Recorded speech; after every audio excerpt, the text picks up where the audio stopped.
Assalamualaikum warahmatullahi wabarakatuh.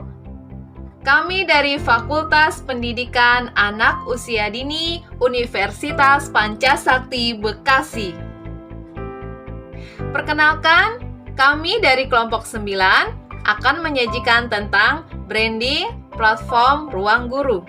Bersama saya, Diana Asa Agustina, dan rekan saya, Rohana.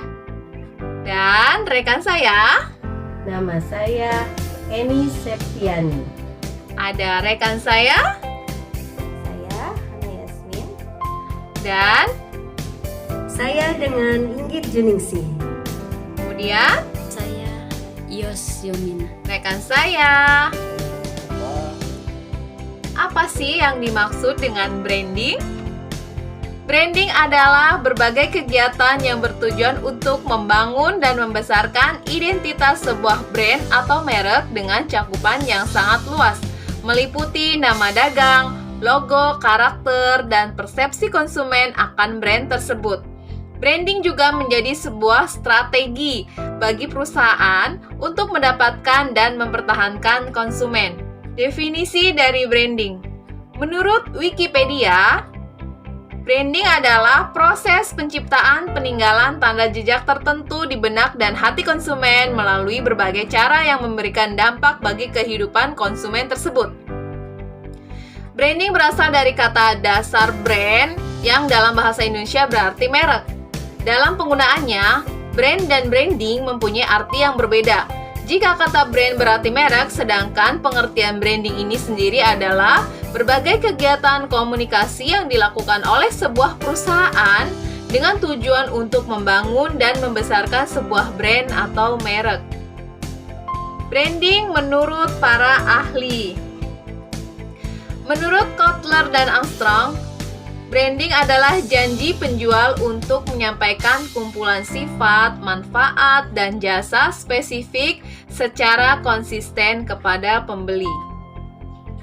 Menurut Bilson Shimamura, adalah nama, tanda, istilah, simbol, desain, atau kombinasinya yang ditunjukkan untuk mengidentifikasi dan mendiferensiasi atau membedakan barang atau layanan suatu penjual dari barang atau layanan penjual lain. Pengertian brand menurut Lam, Hare, McDaniel adalah istilah, simbol, desain, atau gabungan keempatnya yang mengidentifikasi produk para penjual dan membedakannya dari produk pesaing. Pengertian brand menurut Janita adalah ide, kata, desain grafis, dan suara atau bunyi yang mensimbolisasikan produk, jasa, dan perusahaan yang memproduksi produk dan jasa tersebut. Pengertian brand menurut Kotler adalah nama, istilah, tanda, simbol, atau rancangan, atau kombinasi dari semuanya yang dimaksudkan untuk mengidentifikasikan barang atau jasa atau kelompok penjual dan untuk mendiferensiasikannya, membedakannya dari barang atau jasa pesaing. Kotler berpendapat bahwa pengertian branding adalah pemberian nama, istilah, simbol, tanda, atau kombinasi dari semuanya yang dibuat dengan tujuan mengidentifikasi barang atau jasa atau kelompok penjual dan untuk membeda barang atau jasa pesaing. Selanjutnya akan disampaikan oleh rekan saya, Hana Yasmin. Selanjutnya yaitu fungsi branding. Apa saja fungsi dari branding itu sendiri? Yang pertama yaitu sebagai pembeda. Produk yang sudah memiliki brand kuat akan mudah dibedakan dengan brand merek lain. Yang kedua, promosi dan daya tarik. Produk yang punya brand kuat menjadi daya tarik konsumen dan akan lebih mudah dipromosikan kepada masyarakat luas. Lalu yang ketiga, membangun citra, keyakinan, jaminan, kualitas, dan prestise. Fungsi branding adalah untuk membentuk citra sebuah merek sehingga membuat sebuah produk mudah diingat oleh orang lain. Lalu yang keempat, sebagai pengendali pasar.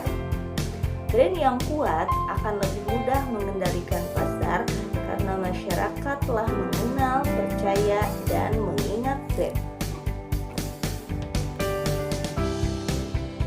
Selanjutnya, tujuan branding. Tujuan branding yaitu yang pertama, untuk meningkatkan kepercayaan masyarakat terhadap sebuah brand atau membangun rasa percaya masyarakat kepada brand. Yang kedua, membentuk persepsi masyarakat tentang sebuah brand. Yang ketiga, membangun rasa cinta dan loyalitas masyarakat terhadap sebuah brand. Selanjutnya, saya akan membacakan tentang unsur-unsur branding. Yang pertama ada nama merek.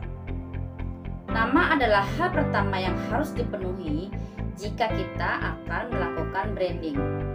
Tanpa sebuah nama, maka produk tidak akan memiliki identitas yang akan memudahkannya untuk dikenali masyarakat. Yang selanjutnya adalah logo. Logotype, monogram, ataupun bendera. Dalam pembuatan logo, perhatikan faktor keunikan dan image yang sesuai dengan brand. Logo yang unik akan meninggalkan kesan tak terlupakan bagi konsumen. Unsur branding selanjutnya adalah tampilan visual.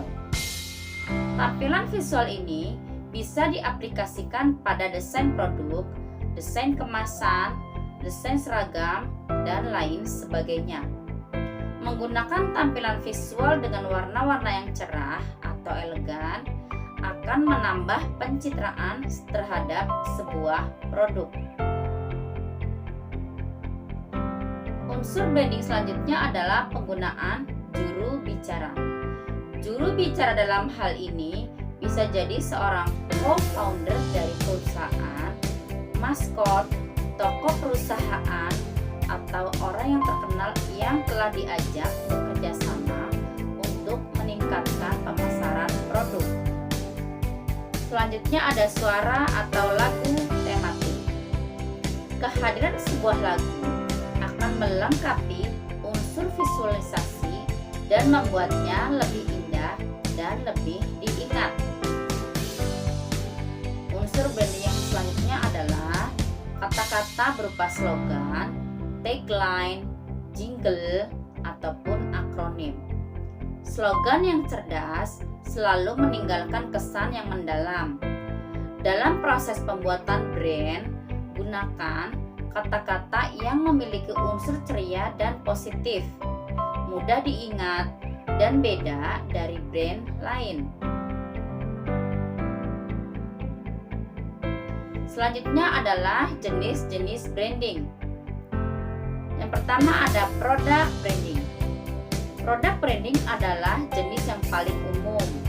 Hal ini karena produk atau merek yang berhasil adalah produk yang mampu mendorong konsumen untuk memilih produk miliknya di atas produk kompetitor.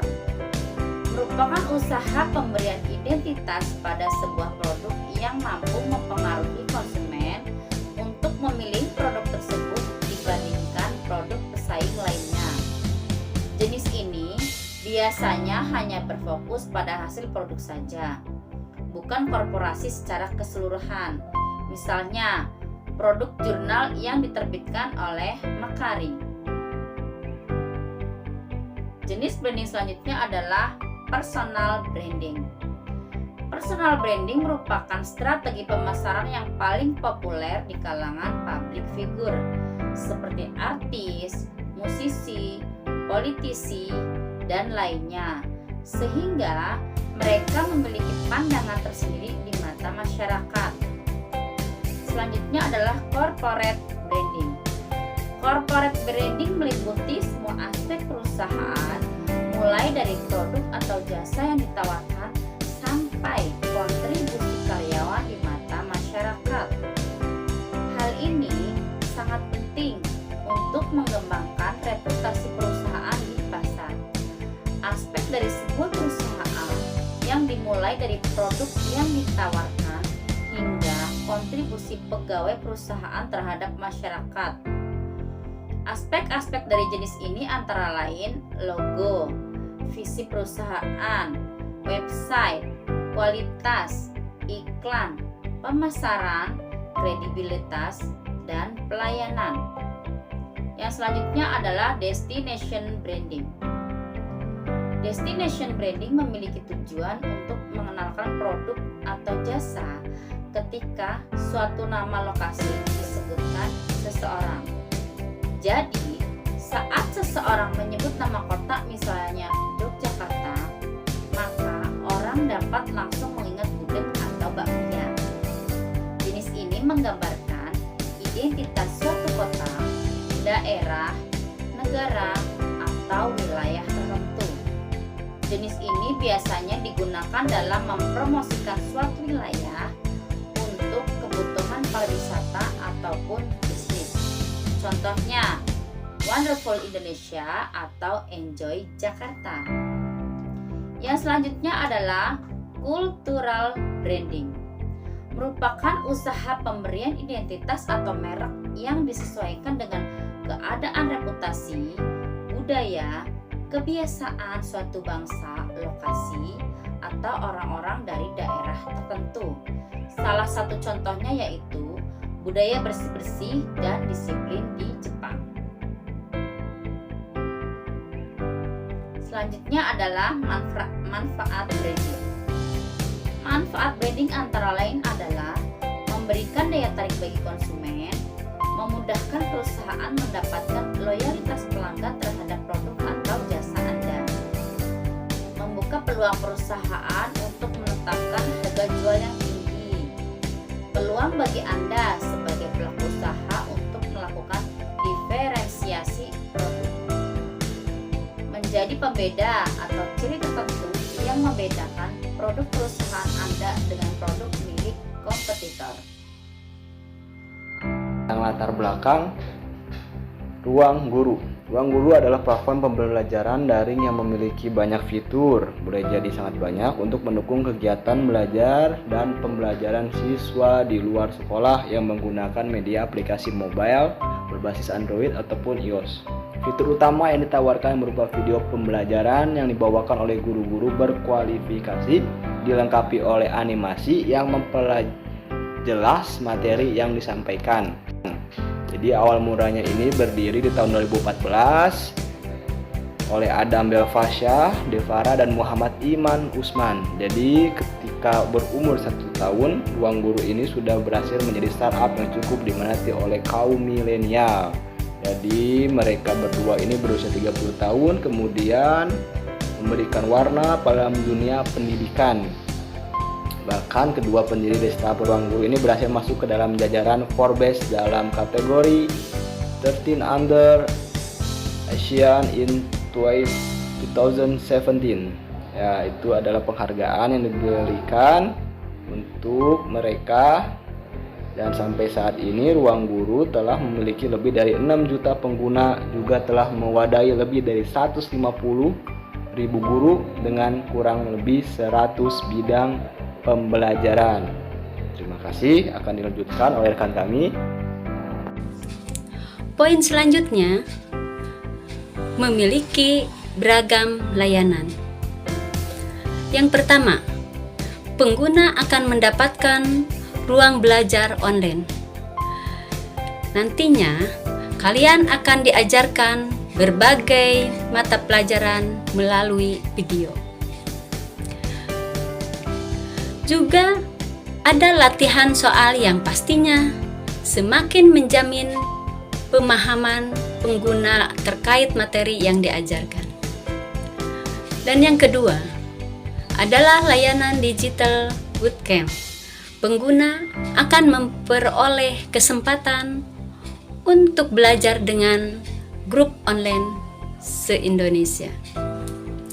Dan yang ketiga, ada ruang les, di mana pengguna dapat memanggil atau meminta guru les untuk datang ke rumah. Yang keempat yaitu juga disediakan ruang les online. Jika pengguna lebih nyaman dengan bimbingan belajar yang dilakukan secara online, kalian bisa memilih layanan ini. Dan yang kelima, ada ruang uji tryout online. Dikhususkan untuk kalian yang duduk di kelas 6, kelas 9, dan 12, berfungsi untuk kalian yang akan menjalani uji akhir kelulusan. Dan yang keenam adalah layanan Learning Management System sebagai sarana kelas virtual, menerima aneka penghargaan. Ruang Guru berhasil membuktikan eksistensinya menjadi startup di bidang pendidikan. Hal ini ditandai dengan dianugerahinya Ruang Guru dengan beberapa penghargaan. Salah satunya startup pendidikan terbaik di Indonesia.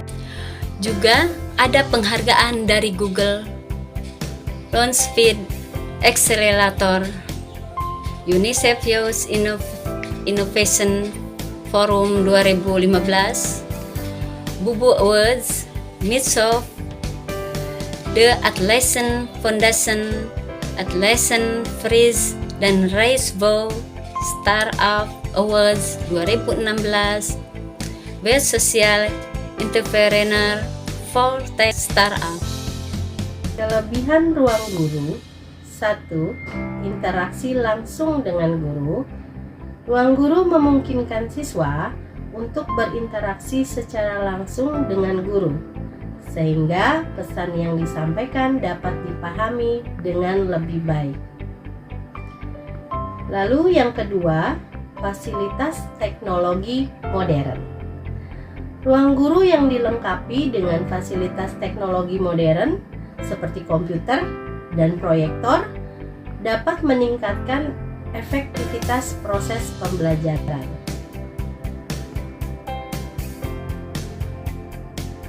Yang ketiga, ruang yang nyaman.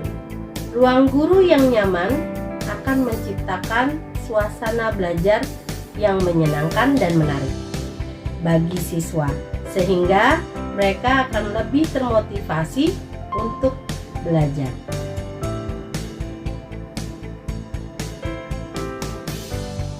Saya akan menjelaskan beberapa kekurangan dari ruang guru. Yang pertama adalah ruang guru memiliki ruang yang terbatas.